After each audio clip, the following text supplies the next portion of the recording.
It's an honor to speak to such a full house.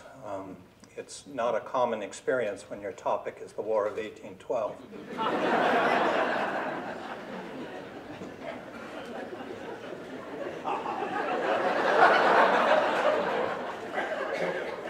Once, some very optimistic organizers in Philadelphia booked me into a room with 900 seats.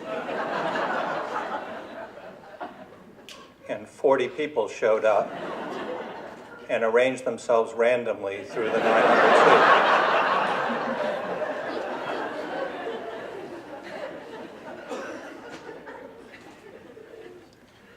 seats. The following comes from the start of the internal enemy. And that was a phrase that Southerners used to describe the slaves in their midst. And in wartime, they particularly feared that they would face a combination of an external enemy and an internal enemy.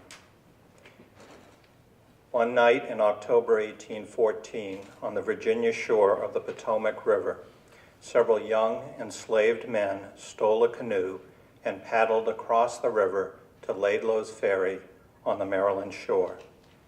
Abandoning the canoe, they took the larger ferry boat, for they needed a craft big enough to carry away 17 people. Returning to the Virginia shore, the men retrieved wives and children for a dash down the river to seek a British warship as their portal to freedom.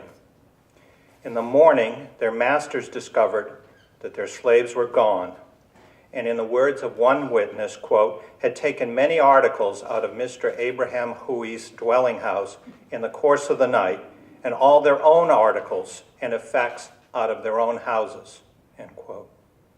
Armed white men rowed a swift boat in pursuit down the river, but in vain, for the former slaves had reached the warship. 5.5 years later, the leader of the escape wrote a letter to his former master, Huey. In October of 1814, Bartlett Shanklin had been a prized blacksmith, 35 years old and worth $800, the most valuable of the runaways. In May 1820, he was thriving as a free man in Preston, a township near Halifax in Nova Scotia, and he wanted Huey to know it. And now I quote the letter. "Sir, I take this opportunity of writing these lines to inform you how I am situated here. I have a shop and set of tools of my own and am doing very well. When I was with you, you treated me very ill. And for that reason, I take the liberty of informing you that I'm doing as well as you, if not better. When I was with you, I worked very hard, and you neither gave me money nor any satisfaction. But since I have been here, I am able to make gold and silver as well as you. The night that Coakley stopped me, he was very strong, but I showed him that subtlety was far preferable to strength, and brought away others with me who, thank God, are all doing well. So I remain, Bartlett Shanklin. P.S. My love to all my friends. I hope they are doing well."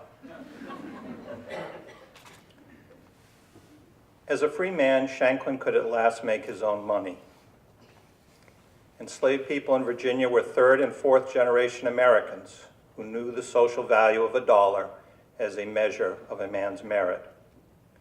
Indeed, the runaway had become a better man than the master, who had treated him so very ill by keeping him down, for Shanklin's prosperity did not rely on enslaving others.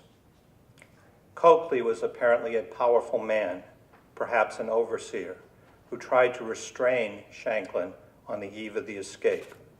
But the clever blacksmith had outwitted the foe to lead family and friends to freedom. Slavery had taught the value and the ways of subtlety to the enslaved, who had to mask their knowledge and resistance.